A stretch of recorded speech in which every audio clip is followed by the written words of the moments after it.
Hello friend, कैसे हैं? आशा करते हैं स्वस्थ होंगे, मस्त होंगे, अच्छे से होंगे। तो आइए मैं आप लोगों को कुछ वीडियो दिखलाना चाहता हूं जो हमारे फौजी भाइयों का वीडियो है और रियल ज़िंदगी कितना कठिन है। तो इस वीडियो में आप ये जो नीचे वीडियो जो चल रहा है ना, ये वीडियो देखिए, एकदम रियल में कितना कठिन जीवन है। तो आप समझिएगा। हमारे फौजी भाई को मैं सैल्यूट करता हूं, ऐसे फौजी भाइयों को एकदम दिल से।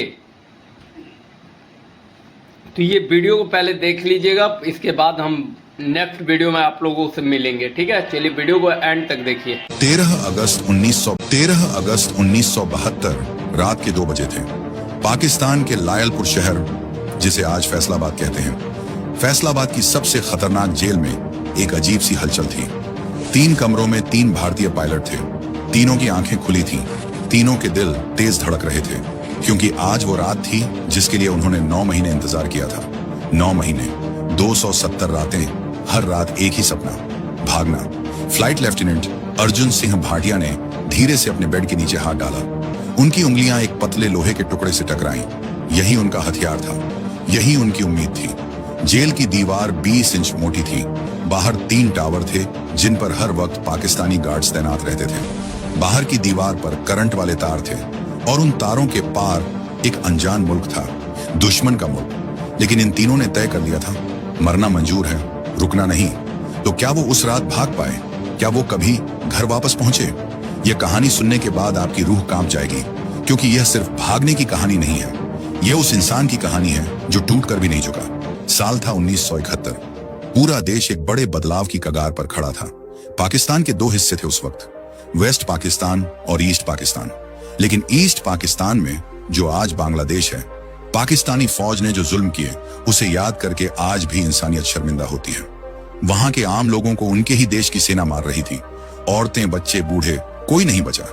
लाखों लोग जान बचाने के लिए भारत की तरफ भागे। भारत ने जब उन बेघर लोगों की मदद करने का फैसला किया तो पाकिस्तान को इतना गुस्सा आया कि 3 दिसंबर 1971 की शाम को उसने बिना किसी चेतावनी के भारत के 11 एयरबेस पर बम गिरा दिए। बस उसी पल भारत ने भी ऐलान कर दिया, अब जंग होगी। और उस जंग में भारतीय वायुसेना के पायलटों ने आसमान में ऐसे कहर बरसाया कि पाकिस्तान की नींद उड़ गई। लेकिन आसमान में हर लड़ाई एक तरफा नहीं होती। कभी कभी दुश्मन की गोली भी निशाने पर लग जाती है, और जब कोई पायलट दुश्मन की जमीन पर गिरता है तो उसकी असली परीक्षा शुरू होती है। ऐसे ही 3 पायलटों की कहानी है यह। पहले pilot flight lieutenant Arjun Singh Bhatia. Arjun Singh Bhatia को सब अर्जी कहते थे। लंबे कद के, तीखे नैन नक्श वाले, हंसी उनके चेहरे पर हमेशा रहती थी। लेकिन जब वो कॉकपिट में बैठते थे तो वो हंसी एक खतरनाक सन्नाटे में बदल जाती थी। 5 दिसंबर 1971 भाटिया अपना मिग 21 लेकर निकले थे। मिशन था पाकिस्तान के सरगोधा के पास एक रडार स्टेशन को तबाह करना। यह रडार स्टेशन भारतीय विमानों को ट्रैक करता था और उन पर मिसाइल दागता था। इसे खत्म करना जरूरी था। भाटिया ने जैसे ही रडार स्टेशन पर हमला किया, नीचे से एंटी एयरक्राफ्ट गनों ने फायरिंग शुरू कर दी। एक गोला सीधे उनके इंजन से जा टकराया। जेट धुएं में लपट गया। भाटिया के पास वक्त नहीं था। उन्होंने इजेक्ट का बटन दबाया और पैराशूट के साथ आसमान से नीचे आने लगे। लेकिन जैसे ही उनके पैर जमीन पर पड़े, उन्होंने देखा चारों तरफ से भीड़ आ रही है। भाटिया ने भागने की कोशिश की, लेकिन पैराशूट के तार उनके पैरों में उलझ गए, गिर गए। भीड़ ने उन्हें घेर लिया। मारपीट हुई, कपड़े फटे, लेकिन पाकिस्तानी फौज समय पर पहुंच गई। इसे मत मारो, ये जिंदा काम का है। उन्हें उठाकर एक अंधेरे कमरे में ले जाया गया। वहां शुरू हुई पूछताछ। पूछताछ नहीं, असल में टॉर्चर। 3 दिन तक भाटिया को सोने नहीं दिया गया। 3 दिन तक उन्हें खाना नहीं दिया गया, लेकिन उन्होंने मुंह नहीं खोला। दूसरे pilot flight lieutenant Vikram Rane Mumbai के थे। समंदर किनारे पले बढ़े, इसीलिए उनकी आंखों में एक दूर तक देखने वाली चमक थी। 7 दिसंबर 1971 को राणे अपना सुखोई लेकर निकले थे। मिशन था पाकिस्तान की एक सप्लाई लाइन काटना। वो एक पुल था जिससे पाकिस्तानी फौज को गोला बारूद और खाना पहुंचता था। राणे ने पुल पर हमला किया। पुल तबाह हो गया, लेकिन वापसी में दुश्मन के 2 F-86 सेबर जेट उनका पीछा करने लगे। राणे तेज थे, तेज और चालाक। उन्होंने एक तीखा मोड़ लिया। एक सेबर उनका पीछा नहीं कर पाया, लेकिन दूसरे सेबर ने मिसाइल दाग दी। मिसाइल ने उनके जेट की पूंछ पकड़ ली। राणे ने इजेक्ट किया। वो गिरे एक गांव के पास। गांव वालों ने उन्हें पकड़ा और पाकिस्तानी फौज को सौंप दिया। राणे के साथ सबसे पहले जो हुआ वो था अकेलापन। उन्हें 3 हफ्ते एक ऐसी कोठरी में रखा गया जिसमें कोई खिड़की नहीं थी। दिन रात का पता नहीं, बाहर की दुनिया का पता नहीं, सिर्फ अंधेरा और दीवारें। लेकिन राणे टूटे नहीं। उन्होंने दीवारों पर उंगली से दिन गिनने लगे। हर दिन एक खरोंच, जैसे कह रहे हों, मैं यहां हूं। तीसरे pilot flight lieutenant Devendra Chauhan Rajasthan के थे। रेगिस्तान में पले होने की वजह से उनके अंदर एक अजीब सा धैर्य था। जहां दूसरे घबरा जाते, वहां चौहान शांत रहते। 12 दिसंबर 1971 चौहान का मिशन था एक खास पाकिस्तानी बंकर को तबाह करना। वो बंकर जमीन के अंदर था, बहुत गहरा। चौहान को बिल्कुल सही समय पर, बिल्कुल सही कोण से बम गिराना था। उन्होंने 2 बार चक्कर लगाया। तीसरी बार वो नीचे आए और बम गिराया। बंकर उड़ गया, लेकिन उसी वक्त एंटी एयरक्राफ्ट गन से निकला एक टुकड़ा उनके कॉकपिट के शीशे से घुसा और उनके बाएं कंधे में जा धंसा। दर्द इतना तेज था कि आंखें धुंधला गईं, लेकिन चौहान ने हाथ नहीं हटाया। उन्होंने जेट को वापस मोड़ने की कोशिश की, लेकिन इंजन ने साथ नहीं दिया। इजेक्ट। चौहान एक नहर के पास गिरे। कंधे में चोट थी, चलना मुश्किल था। पाकिस्तानी सैनिकों ने उन्हें आधे घंटे में ढूंढ निकाला। उन्हें जब अस्पताल ले गए तो पाकिस्तानी डॉक्टर को आदेश था, चोट का इलाज करो, लेकिन इतना ही करो कि मर न जाए, इससे ज्यादा नहीं। चौहान का कंधा ठीक से नहीं जुड़ा। महीनों तक दर्द रहा, लेकिन चौहान ने एक आंसू नहीं बहाया, एक आह नहीं निकाली। धीरे धीरे तीनों एक जगह पहुंचे, लायलपुर का POW कैंप। यह कोई आम जेल नहीं थी। यह जेल खास तौर पर POW यानी प्रिजनर ऑफ वॉर के लिए बनी थी। यहाँ की दीवारें 20 इंच मोटी थीं। हर सेल में एक बल्ब था जो 24 घंटे जलता रहता था, ताकि कैदी अंधेरे में कुछ कर ना पाए। हर 2 घंटे पर गार्ड्स राउंड लेते थे। बाहर की तरफ एक और दीवार थी, 15 फीट ऊंची, और उस दीवार पर करंट वाले तार। कुल मिलाकर यह एक ऐसी जगह थी जहां से भागना नामुमकिन था। लेकिन जब 25 दिसंबर 1971 को खबर आई कि पाकिस्तान ने सरेंडर कर दिया है और भारत जंग जीत गया है, तो सभी कैदियों की आंखों में चमक आ गई। अब तो जल्दी घर जाएंगे। लेकिन दिन बीतते गए, हफ्ते बीत गए, महीने बीत गए, कोई नहीं आया। राजनीति के पेच में उनकी रिहाई अटकी पड़ी थी। एक रात अर्जुन सिंह भाटिया ने धीरे से कहा, यार, अगर हम खुद नहीं निकले तो शायद सालों लग जाएंगे।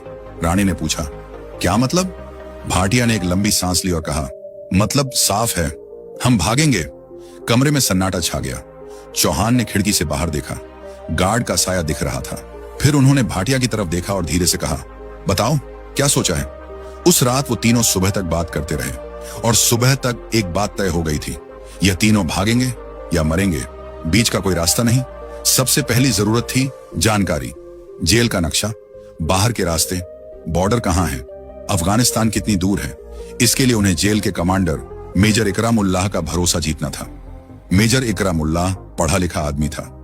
उसे इतिहास और भूगोल का बहुत शौक था। भाटिया ने यह कमजोरी पकड़ी। वो रोज उससे बातें करने लगे, मुगल इतिहास पर, भारत पाक के बंटवारे पर, सिंधु सभ्यता पर। धीरे धीरे मेजर को लगा कि यह पायलट बहुत शरीफ और पढ़ा लिखा है, यह कभी भागने की कोशिश नहीं करेगा। इसी भरोसे का फायदा उठाकर एक दिन भाटिया ने कहा, मेजर साहब, क्या हमें पढ़ने के लिए कुछ किताबें मिल सकती हैं और एक नक्शा? हम यहाँ बैठे बैठे इतिहास पढ़ना चाहते हैं। मेजर मुस्कुराया। उसने कहा, ठीक है। अगले दिन एक पुराना एटलस और 3 किताबें आ गईं। मेजर को जरा भी अंदाजा नहीं था कि वो अपने कैदियों को जेल की चाबी दे रहा है। तीनों ने रात भर नक्शा देखा। भाटिया ने समझाया, देखो, भारत का बॉर्डर नजदीक है, लेकिन वहां दोनों देशों की फौजें आमने सामने हैं, बारूदी सुरंगें हैं, वो रास्ता मौत का रास्ता है। राणे ने पूछा, तो फिर? भाटिया ने उंगली पश्चिम की तरफ रखी। अफगानिस्तान। चौहान ने कहा, लेकिन वो बहुत दूर है। भाटिया बोले, दूर जरूर है, लेकिन वहां के पहाड़ी रास्तों में न पुलिस है न चेक पोस्ट। वहां कबीले रहते हैं जो पाकिस्तान सरकार को ज्यादा नहीं मानते। हम वहां से छिपते छिपाते निकल सकते हैं। प्लान तय हुआ। रास्ता अफगानिस्तान। अब असली चुनौती थी जेल की 20 इंच मोटी दीवार तोड़ना, बिना किसी औजार के, बिना किसी शोर के, और बिना किसी को पता चले। औजार जुटाना। एक दिन जेल में नलसाज आया पाइप ठीक करने। चौहान उसके पास गए, बातें शुरू की, उसका ध्यान भटकाया, और जब वो नलसाज पाइप की तरफ झुका, चौहान ने फुर्ती से उसकी बेल्ट से एक छोटी छेनी खींच ली। दूसरे दिन एक गार्ड अपना टिफिन छोड़कर किसी काम से चला गया। राणे ने चुपचाप टिफिन से एक मोटा चम्मच निकाल लिया। अब उनके पास थी एक छेनी और एक चम्मच, दुनिया के सबसे पतले हथियार, लेकिन यही उनकी जिंदगी थी। सही सेल चुनना। उन्हें ऐसी सेल चाहिए थी जो जेल की बाहरी दीवार के सबसे पास हो। भाटिया ने एक चाल चली। उन्होंने गार्ड से कहा, यार हमारे कमरे में चूहे बहुत हैं, रात को नींद नहीं आती, क्या हम उस कोने वाली सेल में जा सकते हैं? गार्ड हंसा। चूहों से डरते हो पायलट साहब? भाटिया ने भी हंसकर कहा, नहीं यार, लेकिन नींद तो चाहिए ना।